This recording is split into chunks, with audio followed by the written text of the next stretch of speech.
Les amis, je vais aller très vite pour les 30 dernières minutes qui me restent.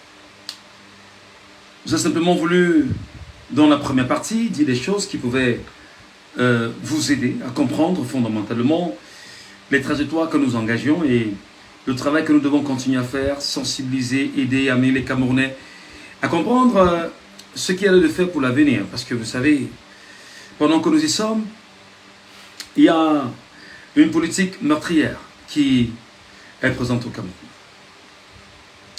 Je vous ai dit que je vous parlerai du RDPC, la mort du RDPC. Et en ce moment, le RDPC vient d'envoyer des gens comme les Fridolinké sur les réseaux sociaux. D'ailleurs, je vais lire une de ces déclarations. En 2025, la candidature de Maurice Kamto, quelles que soient ses équations, ne sera pas retenue. Je vous sonne une information. Ce n'est pas un débat, chers miliciens fanatiques du MRC. Bami Power, trouvez quelqu'un d'autre.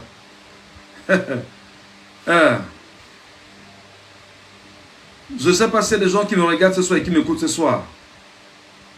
Je voudrais vous relire exactement ce qu'a dit M. Nké Fridolin. En 2025, la candidature de M. Kamto, quelles que soient ses équations, ne sera pas retenue. Je vous sonne une information. Ce n'est pas un débat, chers miliciens fanatiques du MRC. Bami Power, trouvez quelqu'un d'autre. Alors, je voudrais dire aux uns et aux autres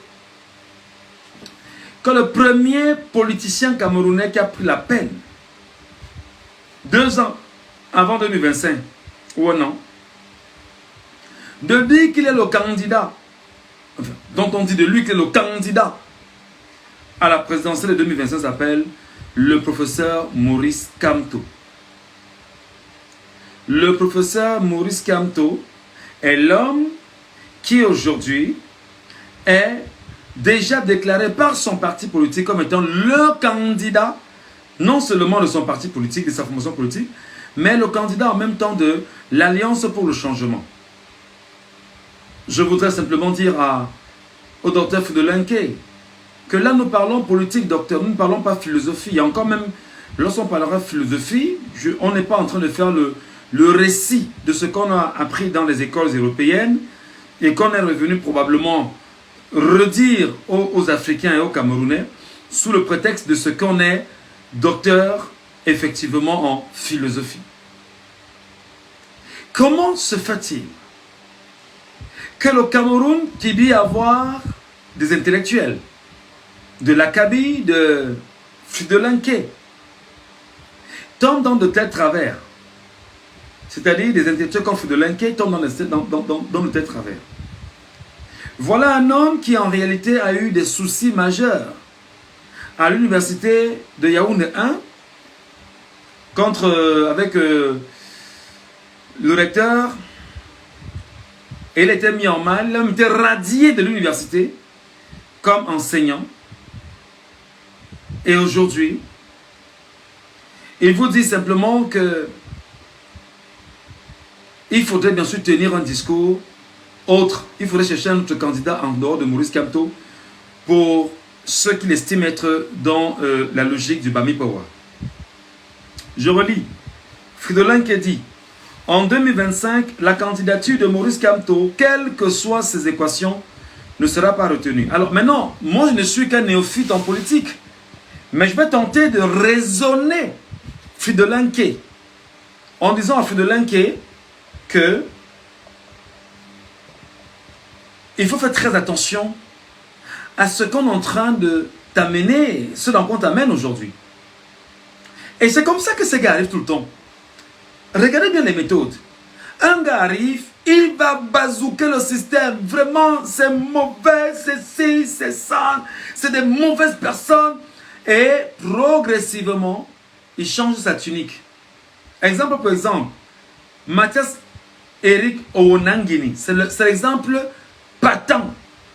C'est-à-dire qu'un gars qui arrive, qui bazooke suffisamment le système, et par la suite, se retourne contre vous, bénéficie des grâces du système et vit tranquillement et se fout en même temps royalement du reste des Camerounais. Alors un gars qu'on appelle Fridolenke est dans la même logique aujourd'hui que Mathias Eric Onangini. Probablement, on va dire, décidément, tous ceux qui sont à Yaoundé 1 sont injectés du même virus. Alors, je vais donc tenter de te dire que, mon cher frère, mon cher compatriote, je n'ai pas le doctorat comme toi, mais je n'ai un petit diplôme camerounais. C'est même pas important de parler de mon diplôme. Un petit diplôme universitaire. Mon cher frère, écoute-moi très bien. La candidature de Maurice Kamto ne fait l'ombre d'aucun doute. Aucun doute. Écoute très bien. Parce que là, quand tu dis, moi je suis, moi, personnellement, en tant que citoyen camerounais, et je m'en fous de ce qu'on peut penser en disant que je suis journaliste, je suis citoyen camerounais et je dis royalement que j'ai de l'affection, j'ai de la sympathie, j'ai du respect, mais alors à un niveau très élevé pour le professeur Maurice Kamto, qui est l'unique chance du Cameroun en ce moment. Parce que si les Camerounais, si 30 millions de Camerounais perdent Maurice Kamto, 30 millions de Camerounais aujourd'hui risquent encore de souffrir sur 50 ans de dictature française ou néocoloniale implémentée par les amis de ceux dont tu es en train de chercher aujourd'hui les grâces pour rentrer dans les rangs du système. Mon cher frère, je vais te parler jusqu'à te dire exactement ce que tu peux faire pour avoir de l'argent, parce que c'est ça lorsqu'on a faim. Quand on a faim, on se comporte comme toi. Lorsqu'on a faim, lorsqu'on la pense est vide, c'est un problème. Et vous savez, la panse qui est vide est la démonstration que même le cerveau est vide en fait. Quand tu as un ventre qui est vide, c'est la preuve que même ton cerveau est vide. Et quand le cerveau est vide, même le corps, il n'a aucune consistance, il n'a aucune force en réalité. La candidature du professeur Maurice Kamto ne fait l'ombre d'aucun doute. Et je vais t'expliquer simplement, à la lumière des explications des érudits du droit. On te dit, cher ami, que le Cameroun a en matière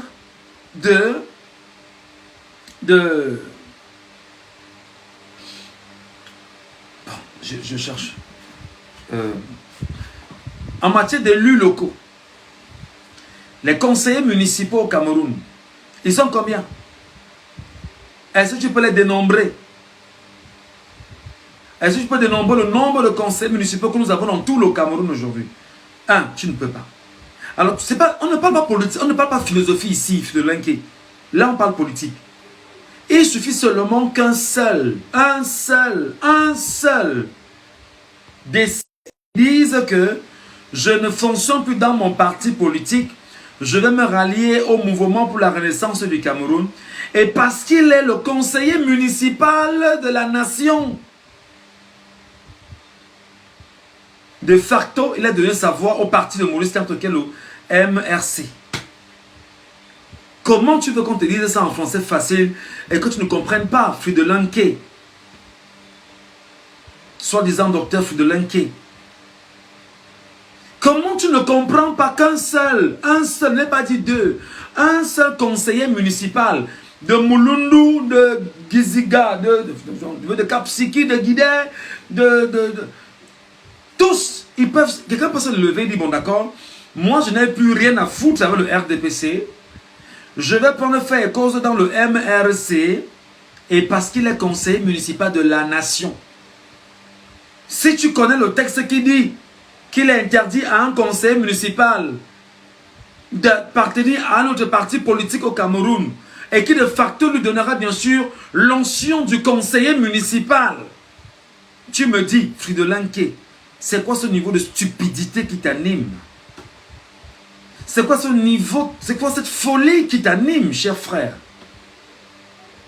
Comment c'est des petits frères comme nous qui sommes supposés apprendre de l'enseignant et grand frère que tu es, qui viendront aujourd'hui te faire des leçons, et des leçons bien pensées, bien ordonnées. Pourtant tu es supposé être l'enseignant. Fridolenke. Je vais te donner un exemple simple, Fridolenke. Regarde la candidature de Franklin Difford. En 2018, qu'est-ce qui s'est passé, Fridolenke? Qu'est-ce qui s'est passé, Fridolenke? Que tu viennes vomir de tes inepties sur les réseaux sociaux en disant en 2025, la candidature de Maurice Kamto, quelles que soient ses équations. Mais quelles équations? Non, on te parle du droit. On te parle du droit, le droit. Deuxième donnée, Fridolenke. Envoyez-lui ça. Taguez Fridolenke qui vient écouter, s'il vous plaît. Deuxième donnée, Fridolenke. Il suffit qu'un seul député, comme c'est le cas aujourd'hui, où Jean-Michel Ninche de l'ACP peut, dans sa coalition avec le MRC, lui qui a déjà un parti politique, dans sa coalition avec le MRC, fait bien évidemment de Maurice Kamto le candidat de la coalition parce que lui, il est député de la nation. Mon cher frère, on te parle, c'est le droit, c'est le français simple, simple, terre à terre. Parce qu'il est député de la nation, de facto, et là, il donne caution, effectivement, à Maurice Kamto d'être candidat à l'élection présidentielle de 2025. Qu'est-ce qui est difficile à comprendre là-dedans? Mais maintenant, je vais décrypter ce que tu es en train de faire. D'abord, cher frère et grand frère, tu as faim. Je te dis, hein, tu as faim. Tu as faim parce que psychologiquement, tu ne tiens pas. C'est mon avis. Je peux me tromper, mais psychologiquement, tu ne tiens pas. Pas du tout. Pas du tout. Je crois que ce que tu as eu avec la gifle que tu as reçue quelque part là, peut-être le traumatisme est encore présent. Et physiquement, tu ne tiens pas. Même si tu vas au champ, parce que tu nous montres, tu vas au champ, mais tu fais la culture, de quelle culture? Tu connais la culture des gens qui mangent le manioc et mangent les feuilles? Qu'est-ce qui reste? Fais très attention. Fais très attention. Et tu vas plus loin en disant, en écrivant en gras, je vous sonne une information, ce n'est pas un débat. Bon d'accord, c'est ton information à toi, mais nous te rappelons que tu es dans le mensonge outrancier. Et tu es justement aujourd'hui la preuve très exacte de ces soi-disant diplômés, entre guillemets, qu'on appellerait intellectuels, qui sont dans une famine incroyable et qui ont pour seule mission de répandre le mensonge et la manipulation sur les réseaux sociaux afin de laisser croire aux ignorants qui ne sont pas allés à l'école comme toi, qui n'ont pas eu des bourses comme toi, qui n'ont pas eu la chance d'aller fréquenter où tu as fréquenté et revenir au Cameroun, leur laisser croire que ce que tu dis, tu as raison, au nom de que c'est le soi-disant intellectuel. C'est la même chose que d'autres sont en train de faire en ce moment à Ngouekele là, où ils vont organiser prochainement une rencontre pour dire que les origines égyptiennes des Jeux Olympiques, dans un pays où les gens sont en train de chercher leur avenir, Fridolenke. Tu es dans la même logique. Et tu es dans l'exemple justement de l'affamé qui recherche le comment se positionner pour manger. D'ailleurs, je peux te rappeler, je t'ai vu récemment dans une conférence avec, il s'appelle comment le mec là, j'oublie son nom parce qu'il est très... Il est Anissé Ekani? Non, pas Anissé Ekani. Ah. Comment on appelle le monsieur qui est sur Afrique Média chaque jour qui parle panafricanisme là et qui récemment a dit qu'il faisait son congrès, le congrès de son parti et qu'on sort. Allô? Quelqu'un a répondu son nom? Bandakani. Merci beaucoup, Bandakani. Voilà. Moi, je t'ai vu chez Bandakani. Mais tu oublies qu'il y a des Camerounais qui sont intelligents, qui savent que Bandakani est un suppôt. Parce que Bandakani a pu faire cause pour Paul Biya en 2018. Dans le G20, et de facto, Bandakani roule pour le système en place. Donc, toi, probablement, on t'a coopté pour te dire, viens rouler pour le même système en place. Et lorsque tu rouleras pour le même système en place, on te trouvera un poste. Ah, laisse ce que ce soit fait là, c'est rien. Vraiment, aligne-toi, c'est rien. Ouais. Et voilà ce qui se passe, mon frère. Donc, tu es dans une certitude de faire un travail équitable, loyal, sérieux pour ton peuple, pour toi-même. Mais je vais te dire en tant que petit frère, parce que je suis ton petit frère, tu es à côté de la plaque, cher frère. Le pire, c'est que tu viens également remuer le couteau dans la plaie du tribalisme primaire, dont beaucoup d'entre vous semblaient en même temps mettre en avant pour dire aux uns aux autres que c'est ce par quoi il faut passer pour résister. Tu dis, chers miliciens fanatiques du MRC, ça c'est pas important. Les gens sont libres d'être fanatiques de leur parti ou pas. Tu mets tiret Bami Power. Bami Power. Et tu dis trouver quelqu'un d'autre.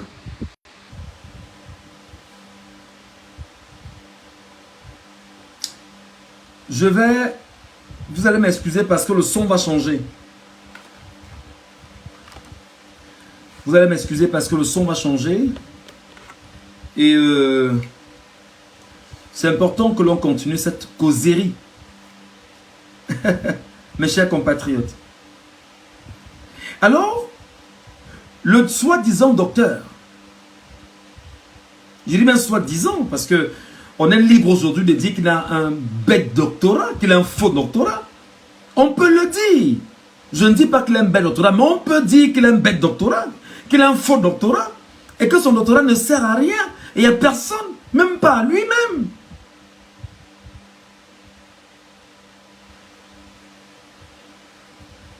Tu écris, tu dis et tu insistes en disant Bami Power, trouver quelqu'un d'autre. Bon, Bami, déjà on sait exactement que nous on est fiers d'être Bamileke.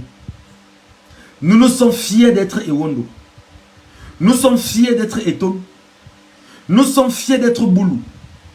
Nous sommes fiers d'être Mundang. Nous sommes fiers d'être Pygmée.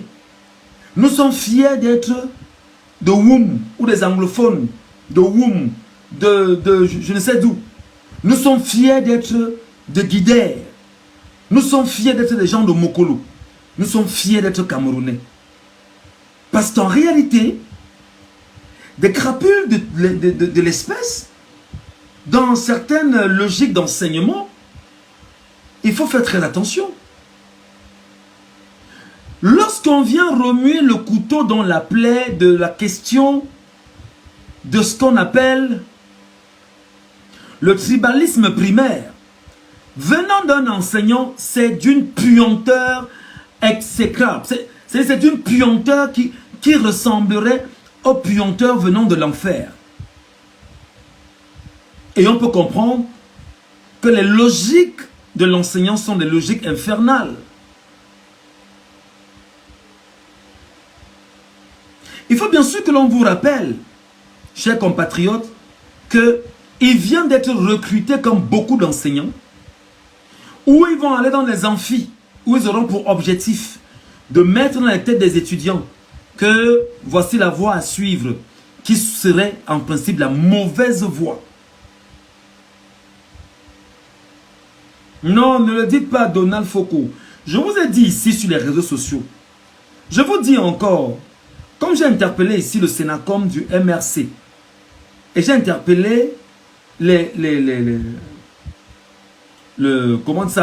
MRC, le directoire du MRC. J'ai dit, faites attention.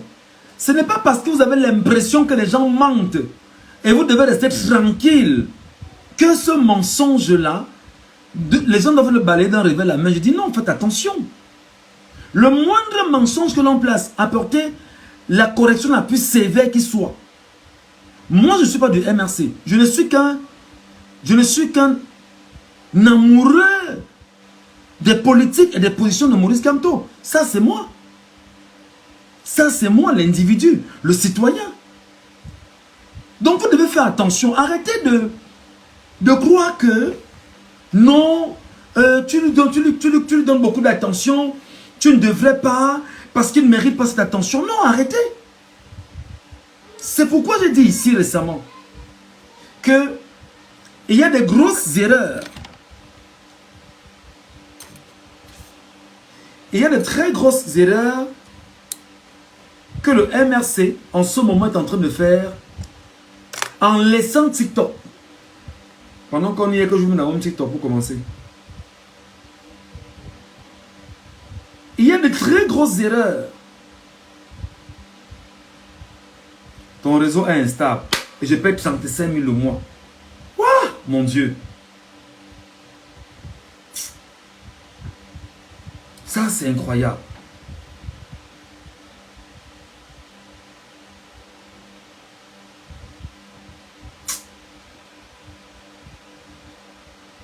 Bon.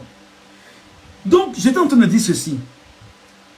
Faisons très attention. Le petit mensonge que l'on peut mettre sur la place publique peut venir détruire toute la construction que vous avez faite. Vous ne pouvez pas laisser des gens comme Fridolin-K venir mentir sur les réseaux sociaux et venir manipuler la conscience populaire, nationale et même internationale. Déjà, je ne sais pas de quel poids Fridolin-K pèse véritablement. Je suppose que il a des envies soit d'être député ou d'être maire.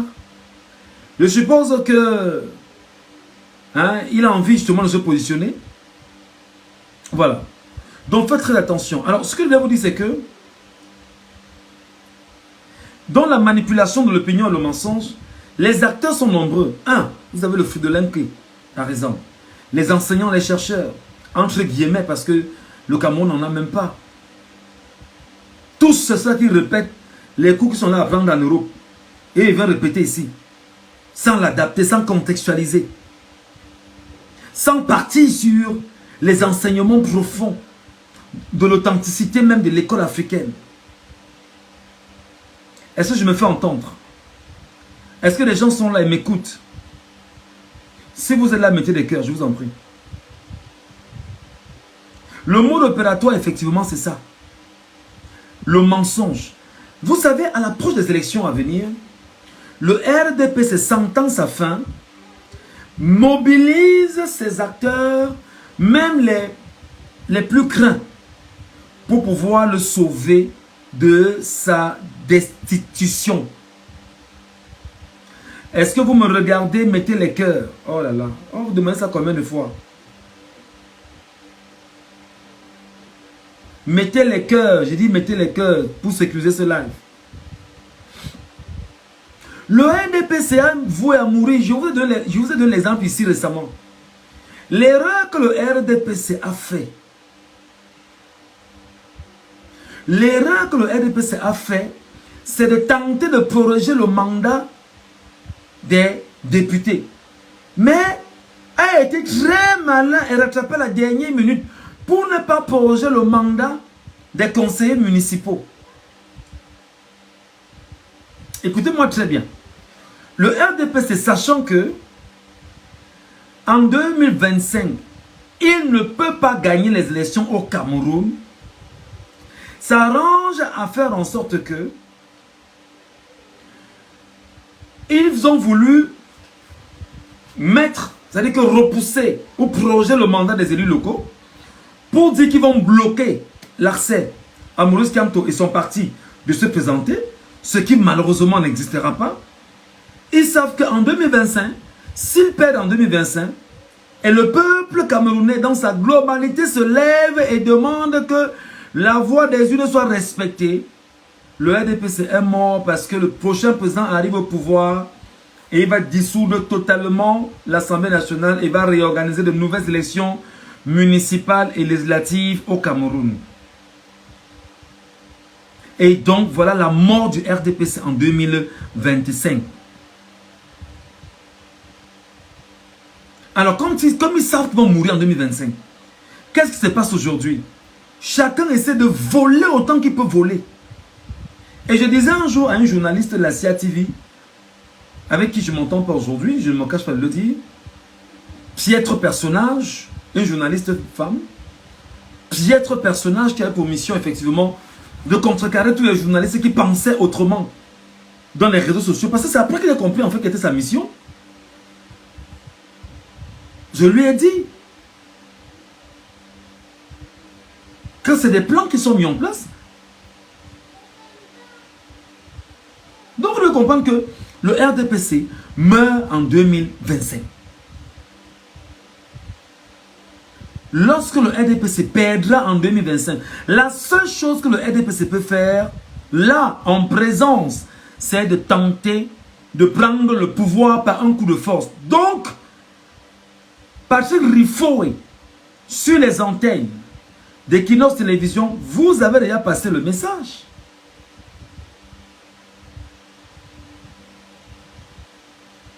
Que la seule... Ils sont voués à mourir. Ils savent que 2025, le RDPC meurt. La seule chose qu'il reste à faire, c'est de se servir de l'armée pour confisquer le pouvoir.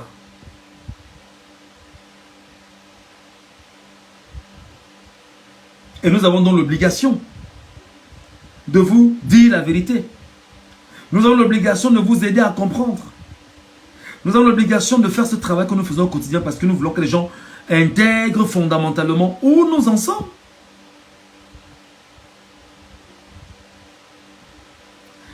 Donc, où ils sont là, les gens comme les Foudelinke, et il y en aura encore qui vont se présenter dans les jours à venir. Je voudrais ici au passage vous laisser un message. Je mettrai en place sur les réseaux sociaux des plateformes d'échange où on ne vient pas jouer avec la langue. Ici, sur Facebook, sur TikTok, on va travailler profondément. Vous vous rendrez compte que on ne joue pas avec le peuple. On ne dévoile pas ça pour le moment, mais on travaille. Deuxième sujet ce soir, Laurent et So Ngongo affichent leur colère en l'absence de Paul Biya. La question est posée. Analyse en même temps d'une analyse des attentistes du Grand Soir et lecture d'un risque d'affrontement entre la Russie et la France sur le sol camerounais. Géopolitique et stratégie entre deux puissances. Qui d'entre vous n'a pas suivi le ministre de la Justice, Laurent Esso, lors d'un discours qu'il a prononcé à la place de la BCK ici à Douala, et qui a parlé, a transmis un message à certains collaborateurs du chef de l'État? Qui parmi vous ici peut dire qu'il n'a pas suivi? Beaucoup, on l'a suivi. D'ailleurs, ça tourne encore sur les réseaux sociaux pendant qu'on y est. Et il y a un certain Amadou qui s'est levé pour répondre à Laurent Esso, et en faisant et en démontrant que des États du Sahel.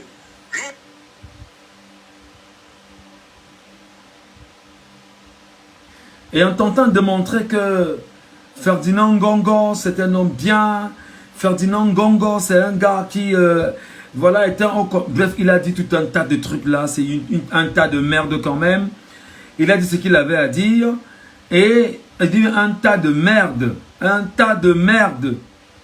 Et on l'a bien suivi.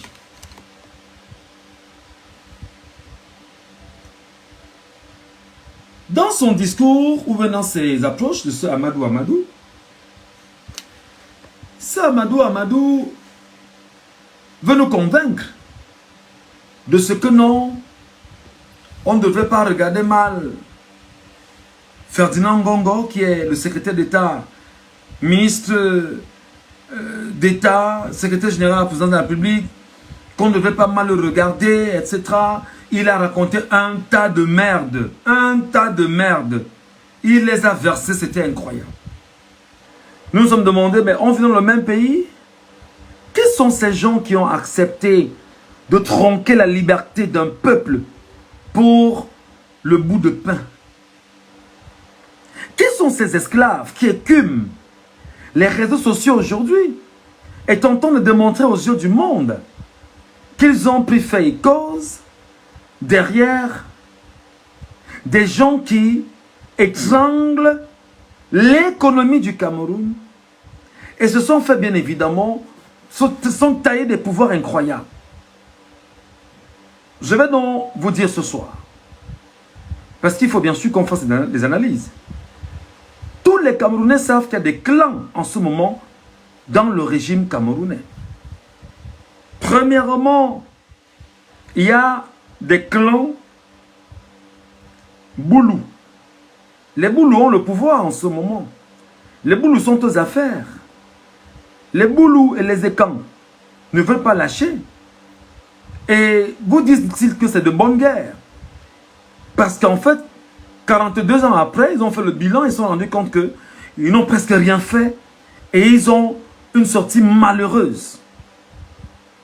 Et Ils se disent qu'il faut tout faire pour s'accrocher au pouvoir et que le prochain président sorte encore du clan Boulou.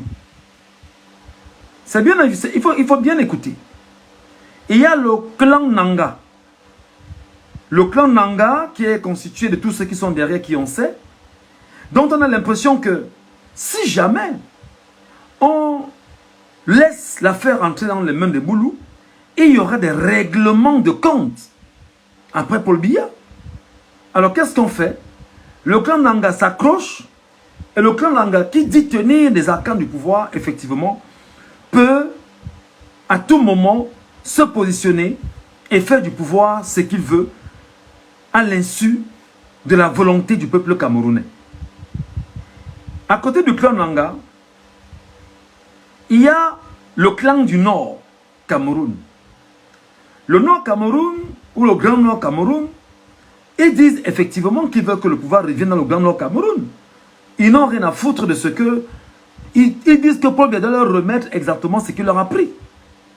C'est ce que les gars du Nord disent. C'est pourquoi récemment, il y a le frère de Alamine Ousmane Mey qui s'est prononcé comme étant candidat à la présidentielle de 2025. Mais seulement, il est le petit frère de qui? Il est le grand frère de qui ou le petit frère de qui? De Alamine Ousmane Mey. Il est le frère de Alamine Ousmane Mey. Qui était Ousmane Mey? C'était bien sûr un cacique du pouvoir sur Amadou Ahidjo et même sur Paul Biya. Et c'est lui qui était le gouverneur du Grand Nord, qui rassemblait Ngaoundéré, Garoua et Maro. Donc vous voyez ce qu'on appelle le népotisme. Le père meurt et laisse le pouvoir à ses enfants, parmi lesquels Alamine Ousmane Mey et la famille Alamine Ousmane Mey.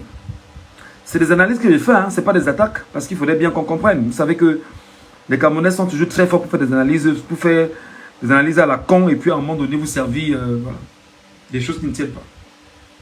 Donc il faut donc comprendre que Ousmane Mey qui dit qu'il est candidat, en réalité, ça c'est mon analyse à moi, hein, c'est un enfant du système. C'est un enfant du système. Son père était du système. Son frère est dans le système. Il est un enfant du système. C'est un peu comme Akere Mouna. Mouna. Amatoutou Mouna. Akere Mouna. C'est des enfants du système. C'est des enfants du système. Et il faut donc faire très attention à ce que les enfants du système essayent de vous mettre devant vos yeux. Parce qu'il faut faire très attention. Les enfants du système sont dans la logique où papa était, après ce sera moi. Papa était, et dans nos formes de rencontres, dans nos cercles, dans nos liens, dans nos annonces, on sait qu'après papa, on sait que va se succès de papa. Voilà toute la vérité.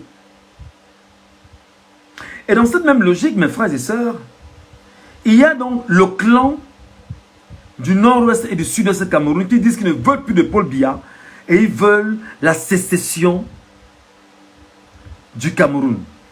Oui, monsieur Warop Ambrosio, Tandemouna Salmon, les gens qui ont trahi Oumniobé, les gens qui ont trahi le combat de Oumniobé, ils n'étaient pas seuls. Hein. Les Djongo Foncha, les Tandemouna, les Maï Matip, ils étaient nombreux. C'est eux là qui après ont pris le pouvoir au Cameroun.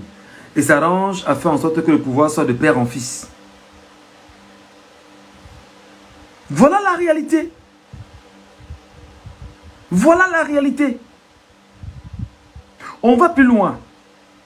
Il y a effectivement la faction néocolonialiste. Vous voyez qu'on est à 5 factions là. Il y a la faction néocolonialiste qui disait qu'ils ne veulent plus de Paul Biya. Parce qu'ils estiment que Paul Biya a fait en sorte qu'on parle tellement mal des Français au Cameroun qu'ils ne veulent plus de Paul Biya. Ils veulent quelqu'un d'autre qui viendra au moins se battre à construire le Cameroun. Même s'il va faire des dettes comme Alassane Draman Ouattara. Et que les Camerounais soient contents comme les Ivoiriens qui disaient qu'ils ont le deuxième pont. Et qu'ils ont un CI et tout ce qui passe avec. Alors que tout est projet français en Côte d'Ivoire. Voilà les factions qui se dessinent. Maintenant, qu'est-ce qui se passe? Dans cette configuration, on est dans le grand soir. Chacun veut le pouvoir. Il y a également le clan Sawa. Il y a le clan Sawa. C'est connu de tout le monde qu'il y a un clan Sawa qui veut aussi le pouvoir. Qui dit qu'on a longtemps attendu, on est à côté, on attend. Nous voulons aussi avoir ce pouvoir-là. Il y a le clan Sawa. Et le clan Sawa veut avoir ce pouvoir. Et c'est justement ce qui justifie ce qu'on appelle aujourd'hui la guerre du grand soir, la guerre de la nuit des longs couteaux, où les clans veulent se manger entre eux. Et ce qui est d'autant plus réaliste dans ce mangement de clans, c'est que vous avez le Rassemblement démocratique du peuple camerounais, créé en 85, qui a 39 ans aujourd'hui. Imaginez-vous que tous sont dans le RDPC. Et tous se rendent compte que le fait que le RDPC soit répandu sur le territoire national et que le RDPC soit de mèche avec les autorités administratives, préfets, sous-préfets, gouverneurs, alors ils peuvent se servir du RDPC quand ils auront le pouvoir pour décider de la trajectoire qu'ils veulent pour leur pouvoir. Je vais donc vous dire qu'en ce moment, pour ceux qui regardent exactement la politique internationale, pour ceux qui scrutent, pour ceux qui observent, pour ceux qui tentent d'ouvrir les oreilles et de regarder comment ça se passe. En ce moment, dans la politique internationale, il y a quelque chose qui est fondamental. La Russie a un partenariat militaire avec le Cameroun. La France qui depuis 1918 est au Cameroun, la France qui colonise le Cameroun depuis 1918, la France sait exactement que le sentiment anti-français au Cameroun est extrêmement grand et les Camerounais ne veulent plus entendre parler de la France. Et qu'est-ce qui justifie le sentiment anti-français au Cameroun? Premièrement, Paul Biya lui-même dit qu'il a été le meilleur élève de la France. Paul Biya lui-même a été biberonné à l'administration française. Paul Biya a été imprimé où il est aujourd'hui par la colonisation, la colonie française. C'est lui, Paul Odjoula, l'homme par qui la Rose-Croix est entrée au Cameroun, qui a tenu les mains de Paul Biya et l'a fait entrer dans le gouvernement camerounais. C'est pas de moi. Les historiens camerounais le disent. Il était son parrain. Et il a été mis aux côtés du président Amadou Ahidjo pour bien apprendre des méthodes du président Amadou Ahidjo. Donc, il a travaillé pendant toute sa vie avec Amadou Ahidjo jusqu'à ce qu'Amadou se rende compte que il est un enfant docile, il est un enfant sympathique, il est un enfant obéissant et un enfant que lui, Amadou Ahidjo, peut contrôler. Alors, il faut lui donner le pouvoir.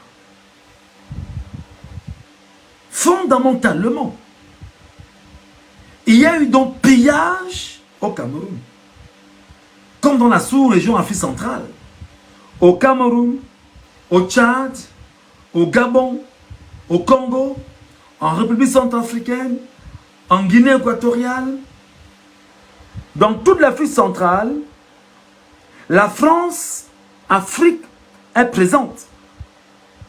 La CEMAC est présente. Et qu'est-ce qui se passe fondamentalement?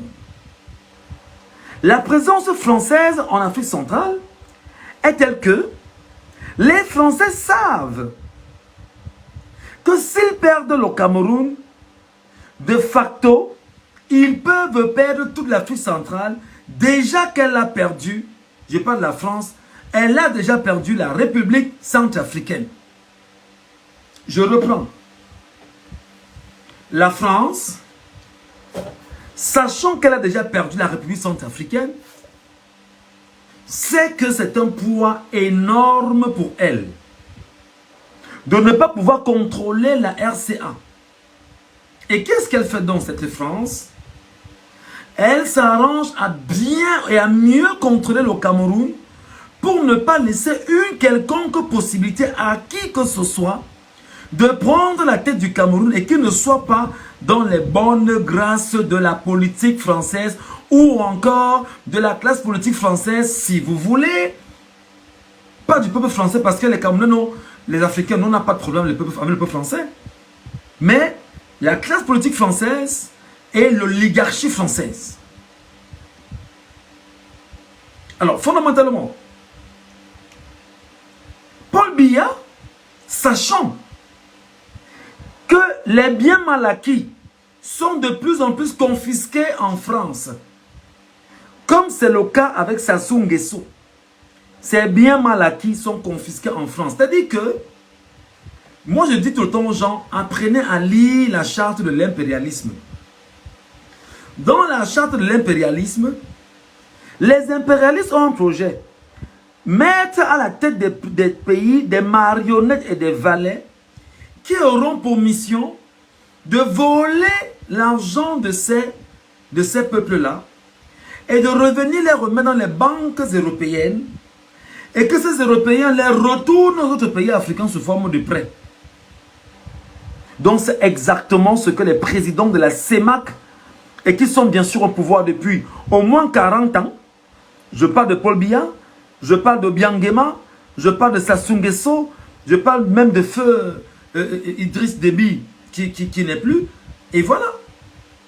Je ne parle pas de l'ensemble des présidents qu'on a connus en RCA et qui, tous ces sont soldés toujours par des turbulences.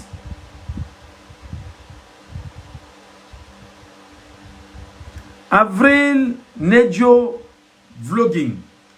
Je m'impose pour répondre à mon frère ici. J'ai l'impression que les Camerounais ont refusé de lire leur histoire. Il dit non. Djongo Foncha s'est battu pour libérer les anglophones aux Nations Unies sur la jungle Amadou Aïdjo avant que bien arrive. Bon, je comprends ce que tu veux dire. C'est pas important. Ce que tu dois donc retenir, c'est que, sachant que les biens mal acquis sont de plus en plus confisqués en France, on sait que c'est le soir de vos vies. Sassou Nguesso, Paul Biya, Obiangema, etc. On confisque vos biens en France, on vous fragilise. Vous ne pourrez plus venir en France vous coucher et vous soigner là-bas. C'est la raison pour laquelle il s'appelle comment? Obiangema, ayant compris les méthodes françaises et coloniales, a fait créer des formations hospitalières en Guinée équatoriale avec des plateaux techniques les plus puissants et les plus sophistiqués. Parce qu'il s'est dit, il serait mieux que je reste au pays et que je me soigne au pays. Il serait mieux que je fasse former mes médecins hors du pays et qu'ils reviennent au pays, me soigner et je reste au pays et je reste au pouvoir. C'est pourquoi vous entendez très peu ces Équato-Guinéens dire, nous voyageons, nous partons. Et c'est important que vous le sachiez. Maintenant, où est-ce que la Russie intervient? Je vous rappelle que au Cameroun, vous avez un général, des généraux qui est ambassadeur de France. Écoutez très bien. Au Cameroun, vous avez un général des généraux qui est ambassadeur de France au Cameroun et qui est là parce que il est en guerre. Son but, c'est de tout faire pour maintenir le pré-carré français et ne pas perdre 1 centimètre carré de portion de terre en Afrique centrale en action avec l'ambassadeur de France au Gabon, en Guinée équatoriale, en Centrafrique, au Tchad, au Congo, et voilà. Donc, la France a envoyé un général des généraux au Cameroun pour dire que, bon, comme tu es le général des généraux, contrôle-moi les autres généraux qui sont au cœur de l'Afrique centrale. Et voilà comment cette France-là, pernicieuse, sauvage, barbare, sanguinaire, meurtrière, impérialiste, colonialiste, destructrice. Cette France, qu'est-ce qu'elle fait? Elle s'arrange exactement à voir dans quelle mesure elle va mener une guerre contre la Russie. La Russie en ce moment, au moment où je vous parle, le petit Kaka Déby est allé récemment rencontrer qui? Vladimir Poutine en aparté. Et il va rencontrer Vladimir Poutine en aparté parce qu'il y avait un coup d'État qui était fomenté bien sûr au Tchad par les Français, les services secrets français, qui visaient justement à l'évincer lui, Kaka Déby. Et il a fallu effectivement que la Russie, voyant les mouvements rebelles entre la frontière, bien évidemment, du Niger avec le Tchad, s'arrange et l'alerte pour lui dire: voici les positions françaises qui sont en train de mettre chez toi parce que les rebelles que nous sommes en train de chasser au Mali, au Burkina Faso et au Niger, et ils vont se retourner vers le Tchad et entretenu par la base militaire française qui se trouve en Djamena. Et on va t'attaquer. Et lorsqu'on va t'attaquer, on va t'évincer et on mettra à la tête un président que l'on veut. Le petit Kaka Déby est allé écouter les Russes. Il est rentré. Les Français l'ont appelé que non, passe par ici. Viens nous dire ce qui s'est passé là-bas. Le gars n'a écouté personne. Et dès qu'il est arrivé exactement au Tchad, il commence à ambitionner comment se rattacher à l'AES. Le Tchad commence à ambitionner comment se rattacher à l'AES. Entendu bien évidemment l'Alliance des États du Sahel. Où est-ce que je veux donc en venir, mes amis? Vous imaginez que l'AES, constitué du Mali, du Burkina Faso, du Niger, si jamais le Tchad rentre dans l'AES, ça devient extrêmement compliqué pour la France. Et ce Tchad qui est voisin à la RCA se rallie automatiquement. Voilà comment la France perdra ses positions sur le sol africain. Est-ce que vous avez compris ce que j'ai dit? Faites le schéma, faites la carte. Faites la carte, prenez la carte. Prenez la carte. Le Mali, le Burkina Faso, le Niger, voisin. Voisin effectivement au Niger, c'est le Tchad. Voisin au Tchad, la RCA. Imaginez-vous donc que ces 5 États-là constituent effectivement ce qu'on appelle l'Alliance des États du Sahel. Qu'est-ce qui se passe donc? Paul Biya, très malin, très futé, Grigou très intéressant, très malin. Dans ses approches avec bien sûr la Russie, on parle de coopération militaire, de partenariat militaire, et la Russie peut même intervenir au Cameroun en cas d'attaque et en cas de guerre. Mais seulement la Russie ne s'ingère jamais dans les affaires internes de l'État. La Russie est là pour pouvoir gérer dans la mesure du possible ses intérêts, mais surtout de rester dans les positions qui sont les siennes. Et donc ce qui se passe fondamentalement, qu'est-ce qui se passe dans au niveau du RDPC? Il s'arrange à mettre Franck Biya à la tête du pays et dit que Franck Biya, qui était en Russie avec Paul Biya, qui aurait bien compris exactement ce qui se trame en Russie, peut être un élément important pour contrôler et donner l'avantage à la Russie au Cameroun. Je ne parle pas de clan. C'est une analyse. C'est une observation. Et dans ce jeu de la géopolitique et la géostratégie, la Russie, vous savez, la Russie a un objectif, c'est de mettre en mal l'Union européenne. Et pour mettre en mal l'Union européenne, il faut d'abord désosser la France. Et pour désosser la France, il faut faire en sorte que la France perde tout ce qu'elle détient sur le continent africain. Parce que la France n'est rien sans l'Afrique. Est-ce que je me fais entendre? Laissez des cœurs, je vous en prie. Tapotez l'écran, tapotez l'écran, tapotez l'écran. Au moins, laissez des cœurs pour nous dire que vous nous écoutez. Tapotez l'écran, laissez des cœurs au moins pour nous dire que vous nous écoutez.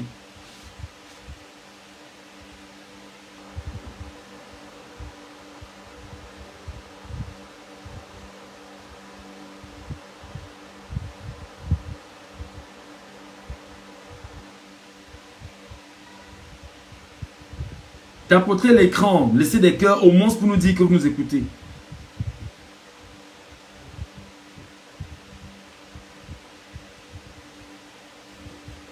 Voilà donc exactement ce qui est en train de se passer. Donc pour revenir au deuxième sujet sur la guerre qui existe entre Ferdinand Ngongo, qui affiche avec un certain Amadou Amadou, et le ministre de la Justice, Laurent Isso, qui fait des mises en garde aux collaborateurs du chef de l'État. Vous voyez qu'on va plus loin, dans l'observation, et on se rend compte que la guerre est plus profonde que ça. À quoi vous pensez? Pendant que les gens pensent à leur ventre, à tout ce qu'ils ont amassé comme bien, à tout ce qu'ils ont volé, qu'ils veulent protéger, au nom de ce qu'on vit bien, au nom de ce qu'on n'a pas faim, au nom de ce qu'on peut être un trouble fait pour l'autre. Et il y en a qui pensent effectivement à voir comment ils vont recoloniser l'Afrique, y compris le Cameroun. Je mets au défi ici, bon nombre d'entre vous, que beaucoup n'ont pas entendu le général Lecointre, qui récemment, dans une interview, a dit qu'il est temps que dans les 10 prochaines années, que les Français aillent reconquérir le continent, aillent recoloniser, c'est le mot, le continent africain. Beaucoup ici n'ont pas entendu ça. Beaucoup ne l'ont pas entendu. Et qu'est-ce qui se passe donc, mes frères? Je vais donc vous inviter à faire quelque chose de simple. Éduquons-nous. Éduquons-nous. Éduquons-nous. Discutons de l'information. Lisons, mes frères et sœurs. Vous ne pouvez pas faire, mes frères et sœurs, que nous soyons dans un pays où des gens ont choisi de faire de nous des esclaves et nous sommes incapables de nous indigner contre l'esclavage. Je vais vous expliquer simplement. L'argent, je commence par l'argent.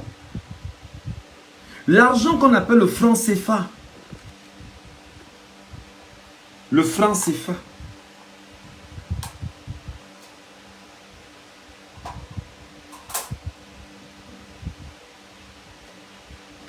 Le franc CFA. Le franc CFA est une monnaie de la servitude. Le franc CFA est une monnaie de l'esclavage. Le franc CFA est une monnaie qui nous confisque et confisque tout ce que nous avons. Et qui décide sur le franc CFA? C'est la France. Et qui sont les maîtres garants qui, j'entends pas maître garant, qui sont ceux-là qui veillent autour de l'imposition du franc CFA, autant en Afrique de l'Ouest qu'en Afrique centrale. Ce sont les marionnettes et les valets français.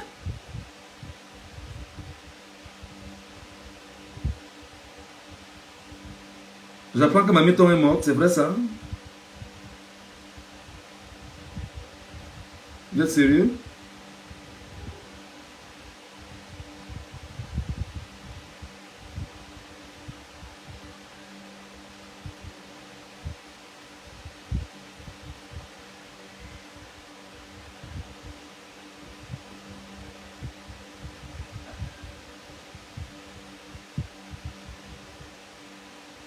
C'est faux. Mieux la mort, choisis Eugène. Mamiton est toujours en vie. Mise au point de Kentop Orgel. Voilà, mise au point, la famille de Ken Chop Orgel, Mamiton rassure que la comédienne est toujours en vie. Ça fait 2 minutes qu'on a l'information. Donc, fais attention de ce que tu dis, mais la mort, ok? Mamiton est en vie. Arrêtez, arrêtez de tuer les gens alors qu'ils sont simplement malades. Pour revenir donc au Cameroun, mes frères, je vous explique encore une donnée qui va vous surprendre énormément. Attendez que je mette ça.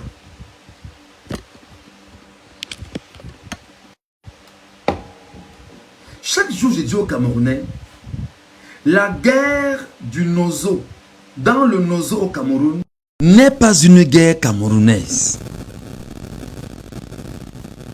Je reprends. La guerre du Nozo au Cameroun n'est pas une guerre camerounaise. Des gens peuvent ne pas m'écouter, on peut prendre ça comme étant des balivernes que je raconte, mais tant mieux. La guerre au Nozo n'est pas une guerre camerounaise. Ce qui se passe au Nozo, c'est une guerre entre la France et la Grande-Bretagne. Écoutez-moi très bien, écoutez très bien ce que je vous dis. Le Drian, ancien ministre français des Affaires étrangères, dans la quête justement du pétrole qui se trouve en zone anglophone, Bakassi, Limbe, Bamenda, Bouéa, partout. Parce qu'il faut le rappeler, le Cameroun est un scandale géologique du point de vue ressources pétrolières. Qu'est-ce que le Drian fait?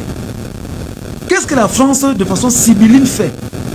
Elle sait qu'au lendemain de la Première Guerre mondiale, avec l'allié anglais, ils se sont partagés le Cameroun.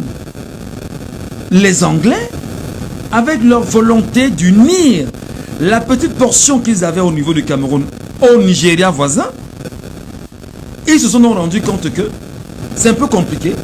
Et je ne sais pas par quel mécanisme la France aurait convaincu la Grande-Bretagne, l'allié, en lui disant que bon, comme ton morceau de terre n'est pas très grand,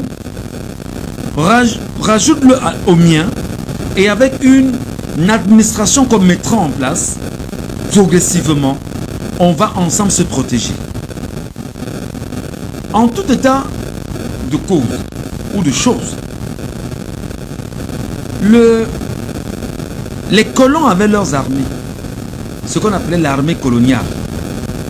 Et dans cette armée coloniale, le Cameroun avait son armée coloniale qui était l'armée coloniale française au Cameroun, devenue l'armée camerounaise. Écoutez très bien, en 1959,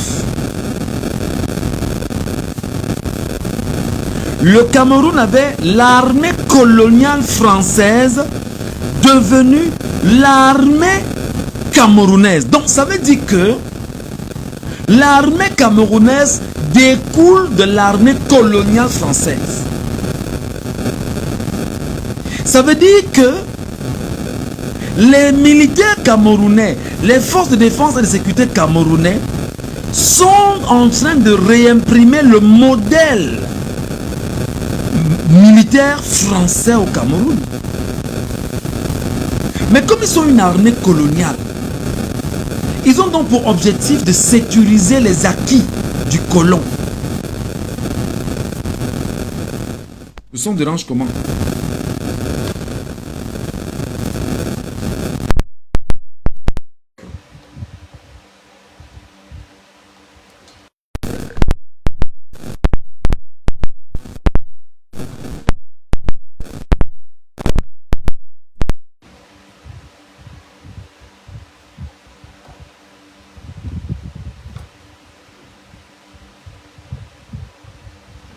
Bon.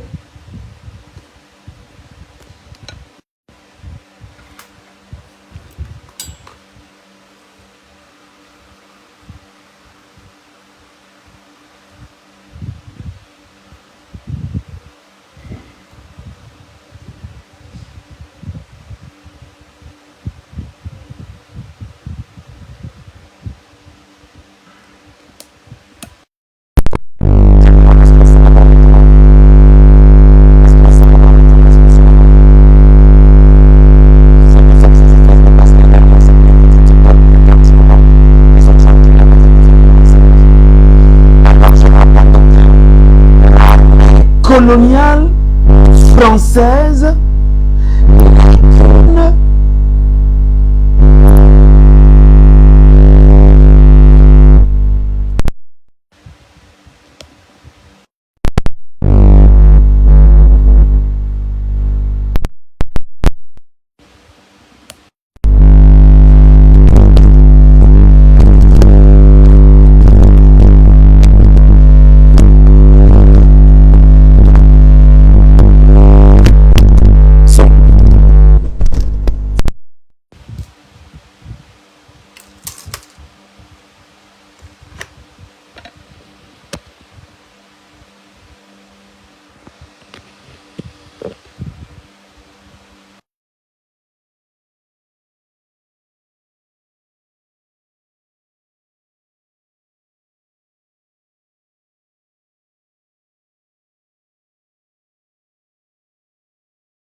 Est-ce que le son est bon? Long. Long.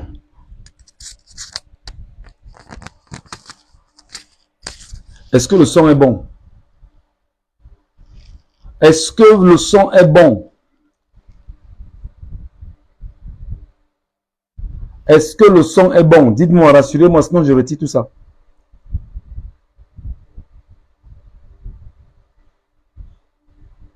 Sur Facebook, est-ce que le son est bon? Tapez en commentaire, s'il vous plaît, j'avance rapidement. Est-ce que c'est audible? Est-ce que c'est bon? Est-ce que c'est bon à l'oreille? Parce qu'il ne faut pas seulement dire oui pour le plaisir. Est-ce que le son vraiment est bon? Ok. D'accord. Si vous estimez que c'est bon, on va faire avec. Alors, je vous dis ceci. Fondamentalement, l'armée camerounaise découle de l'armée coloniale française et l'armée camerounaise a été créée en 1959 et c'était une armée coloniale qui n'avait que des Français militaires et des supplétifs camerounais. Et le premier général, c'est qui? C'est le général Semenge. Le général qui s'est tagué et qui a dit haut et fort que c'est lui qui a tué Oumniobé. Et les Camerounais dorment. Et il n'est pas inquiété. C'est-à-dire qu'il n'a même pas une plainte. Même pas être poursuivi. Un général qui dit ouvertement que c'est lui qui ont tué Oumniobé. Bref, là n'est pas le sujet.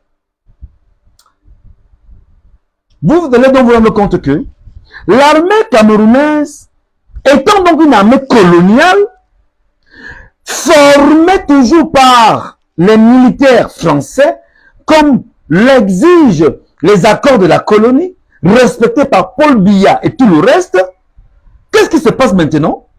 Il faut donc voir dans quelle mesure on doit mettre cette armée au service de ceux qui demandent la sécession en zone anglophone. Et qui sont ceux qui demandent la sécession en zone anglophone? C'est ceux-là qui sont outillés par la Grande-Bretagne, parce que la Grande-Bretagne n'a pas une armée au Cameroun, comme la France détient son armée au Cameroun. C'est ce qui a donc poussé Le Drian en 2015, en disant bien sûr aux investisseurs français au Cameroun, allez investir en zone anglophone et franciser la zone anglophone. Franciser la zone anglophone veut dire qu'il faut s'attaquer à la langue anglaise là-bas. Il faut qu'on ait faire cette portion de terre. Il faut qu'on ait l'arracher cette portion de terre. Elle est tellement petite qu'on a le pétrole là-bas, on ne sait pas. Il faut se prendre ça. Il faut récupérer cette portion de terre. Voilà donc comment la Grande-Bretagne, se sentant flouée par la France, se lève donc et décide de se venger. Et c'est elle, à travers des mécanismes connus, ce que vous avez appelé à un moment donné, comment on les appelle là, les activistes anglo-saxons qui sont aux États-Unis, en Angleterre, partout, qui se battaient à avoir des armes, de l'argent qu'ils envoyaient ici pour que les gars se fassent des armes pour lutter contre qui? ce qu'on appelle entre guillemets l'armée régulière, qui n'est que l'armée camerounaise, qui n'est que l'armée coloniale française, qui va défendre et va lutter pour la portion de terre qu'elle veut observer, garder en pays anglophone, et ne pas laisser les anglophones créer une sécession. Et c'est pourquoi vous allez vous rendre compte que des gens comme la Tangandji, non, la forme de l'État, machin, on ne veut pas entendre forme de l'État et tout et tout. À Tangandji se lève, alors qu'on a le grand dialogue national qui est supposé être organisé. Bon, une grosse chimère quand même, ce grand dialogue national, implémenté par Paul Biya lui-même. Il organise un grand dialogue national. Lui-même, il n'est pas là, premièrement. Mépris total des Camerounais. Manque de considération des Camerounais. Lui-même, il n'est pas là au grand dialogue national. Et qu'est-ce qui se passe? Le premier ministre chef du gouvernement dit effectivement que la question de la forme de l'État doit se discuter pendant le grand dialogue national. Paul Atangandji, ministre camerounais de l'administration territoriale, s'est levé, il est parti en France, où? Sur RFI et France 24. Je vous dis, hein, ces deux chaînes, RFI et France 24, sont des chaînes de la diplomatie française. Donc, c'est la voix de la France hors de la France. Si RFI dit une chose, nous donne la parole à Macron, qui parle à Paul Biya à partir de RFI, RFI est la voix de Macron au Cameroun. Donc, Atangandji est parti à RFI et France 24 dit là-bas que la forme de l'État ne se négociera pas. Vous voyez que Atangandji semble être plus puissant que le premier ministre du gouvernement. Parce que le premier ministre même le démet de ses fonctions, Paul Biya va le renommer. Pourquoi? Parce que Paul Biya a un patron qu'on appelle l'Élysée, qui Macron. Donc vous allez vous rendre compte que la guerre du Nozo, ce n'est pas une guerre camerounaise. Nos frères qui en meurent chaque jour meurent là-bas gratuitement. C'est la France et l'Angleterre qui se battent. Et elles se battent en faisant quoi? L'Angleterre a ce qu'on appelle les sécessionnistes. Le Cameroun a ce qu'on a, la France a ce qu'on appelle l'armée camerounaise. Simplement et purement. Voilà ce que vous devez retenir. Et lorsqu'ils ont cela, allez rapidement vous dira, ben non, c'est une guerre, les anglophones ne comprennent rien à rien, les anglophones veulent ceci. Et c'est comme ça que les gens qui vivaient paisiblement en zone anglophone se retrouvent éparpillés au Cameroun, éparpillés partout sur le continent africain, en Europe, aux États-Unis, partout, parce qu'on fuit la guerre au Cameroun.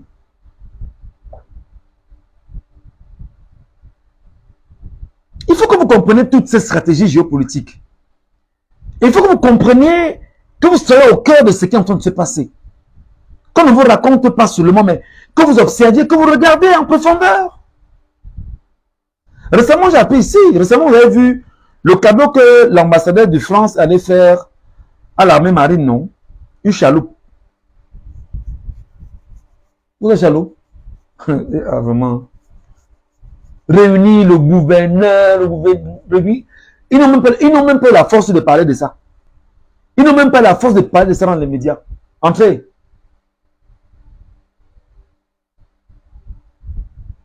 Ils n'ont même pas eu la force de parler de ça dans les médias. Vous voyez à quel point la France chiffonne le Cameroun. Pire. Paul Biya, président de la République, récemment était aux Jeux Olympiques. Les Camerounais. Oh non, vraiment.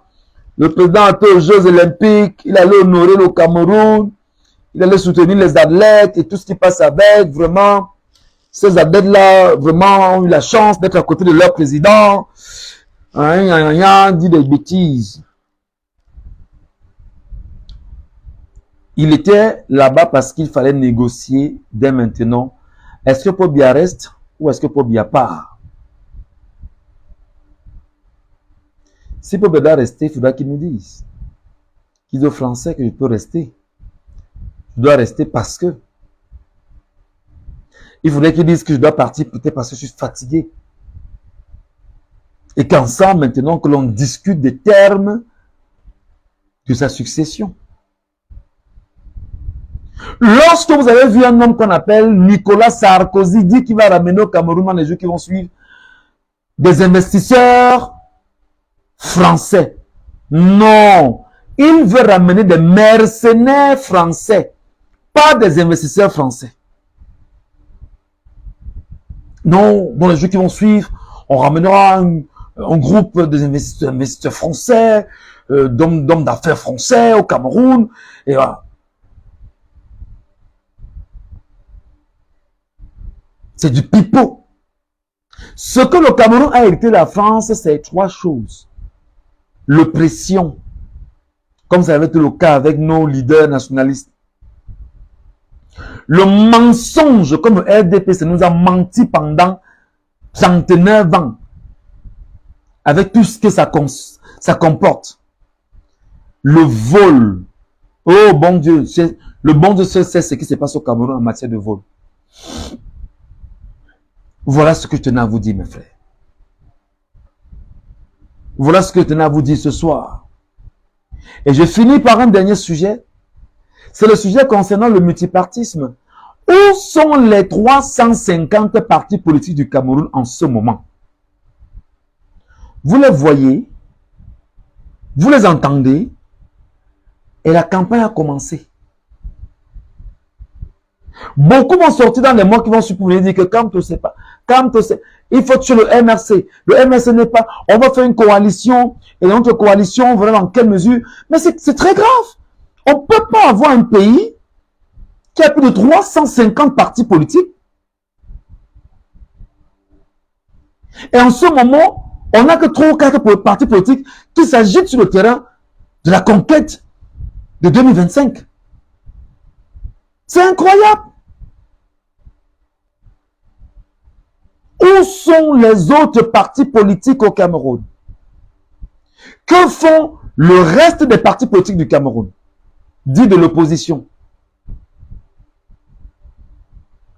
Je crois quand même aujourd'hui qu'on est à l'ère des réseaux sociaux. Parce que moi, je peux être le leader de mon parti politique. Et chaque soir, je choisis de m'adresser à mes militants et mes sympathisants à travers ma page Facebook, à travers mes comptes Twitter, Instagram et tout ce qui passe avec, TikTok et tout ça. Je peux choisir de le faire comme tel. Alors vous vous rendez compte en fait que ces partis politiques sont inexistants parce qu'en fait, le multipartisme des années 90 n'était qu'un leurre. Ce n'était qu'un mensonge outrancier visant à laisser croire aux Camerounais qu'ils pourront désormais décider de l'avenir politique qu'ils veulent pour leur pays à travers des élections qui se veulent transparentes.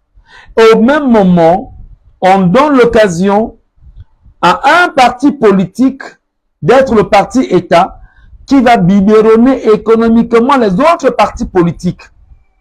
Satellites, dire partis politiques de l'opposition, qui le jour vous disent qu'ils sont contre le système et la nuit deal avec le système parce qu'ils doivent marcher comme veut le système et c'est le système qui décide de leur stratégie d'opérationnalisation sur le terrain. Vous comprenez essentiellement, mes chers frères, simplement que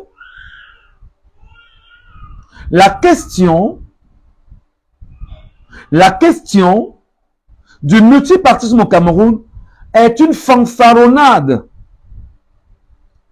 Parce que souvenez-vous qu'après le sommet de la Bolle, où le président Mitterrand dit exactement aux présidents africains, allez leur enseigner la démocratie.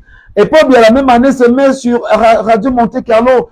Ben, je voudrais que les Camerounais retiennent de moi que je suis le président qui leur a ramené la démocratie. Ah! Nous voici dans une démocratie. 42 ans après, faisons le bilan. De quelle démocratie nous parlons? Dans le multipartisme. De quoi parlons-nous? Rien. Rien, si ce n'est que du mensonge et du pipeau en permanence. Mais alors rien. Rien du tout. Voilà les amis, ce que j'avais à vous dire ce soir. Vous dire en même temps que je suis là depuis 18h quand même, hein, donc 18h, les 20h, 20h17. Vous dire en même temps que dans quelques jours, on fermera les inscriptions sur les listes, les inscriptions, autant pour moi, sur les listes électorales. Dans quelques jours, ce sera le 31 août. Peut-être c'est dans notre vieillesse, quand on aura 80 ans, 90 ans, que des vieux comme moi vont dire qu'on avait un Michel Ngatou qui à l'époque nous disait des choses, nous ne comprenions pas. Je vous dis encore, je vous le répète, pour gagner, mes amis, pour gagner, c'est le nombre. Le nombre impose la transparence. Le nombre impose la transparence. On peut voler les votes de 2 millions de personnes pour gagner les élections, comme c'est le cas avec le RDPC depuis 1992. 2 millions, 3 millions maximum. On n'a jamais dépassé les 6 millions d'inscrits, 7 millions d'inscrits. Jamais. Et au moment où les gens se réveillent et sont déterminés à en découdre avec le système RDPC, alors là, les gens ne sont plus... Non. Il faut que chacun d'entre vous, nous devons être 1 million de Camerounais à faire inscrire chacun 10 personnes. Moi, j'ai déjà fait ma part, fatigué. Je suis devenu même, c'est-à-dire que c'est devenu mon credo. Partout où je passe, tu as ta carte lecteur, elle va t'inscrire. Tu as ta carte lecteur, elle va t'inscrire. Mais si nous étions 1 million à faire ça, pourquoi? Parce que c'est la vérité. La vérité entre les mains de 1 million de personnes deviendra plus que jamais vérité. Et je finis en vous disant que j'ai regardé encore, et je regarde ça depuis quelques jours, la fin de Mobutu. Vous savez, Mobutu Seseko Kukuwendu Ouattara était le félin, un léopard, au cœur de l'Afrique centrale, qui gouvernait son peuple avec une main de fer et faisant même de lui exactement presque un dieu, parce qu'on allait jusqu'à chanter ses louanges.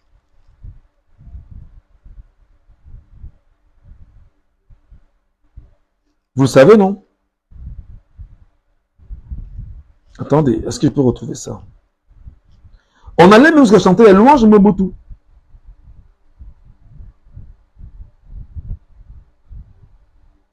Oh là là, c'est où là?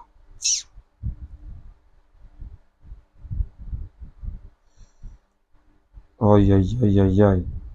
Non, il faut que vous écoutez.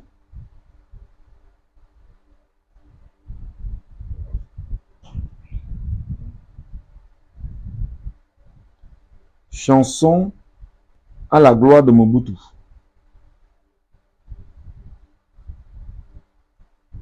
Voilà.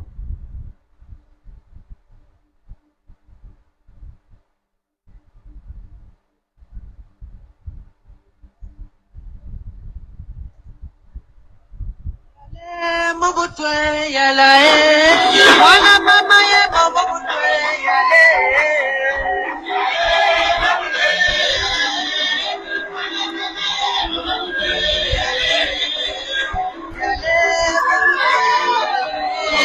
wana mama ye Mobutu yala wana mama ye Mobutu yala.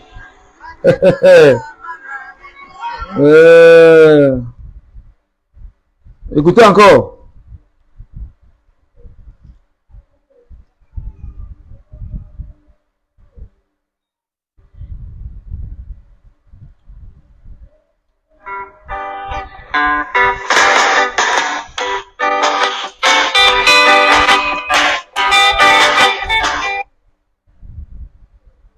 Oh. Lokuta molende, lokuta molende,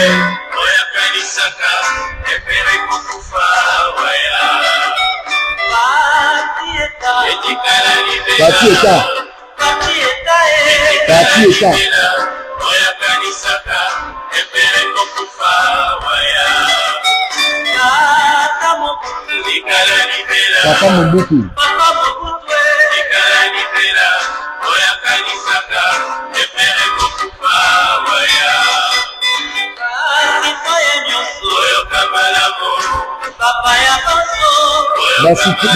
Basitoyen ya nyonso.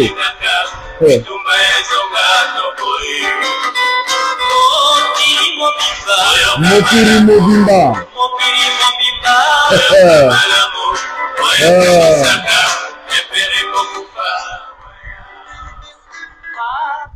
Faisons le lien rapidement.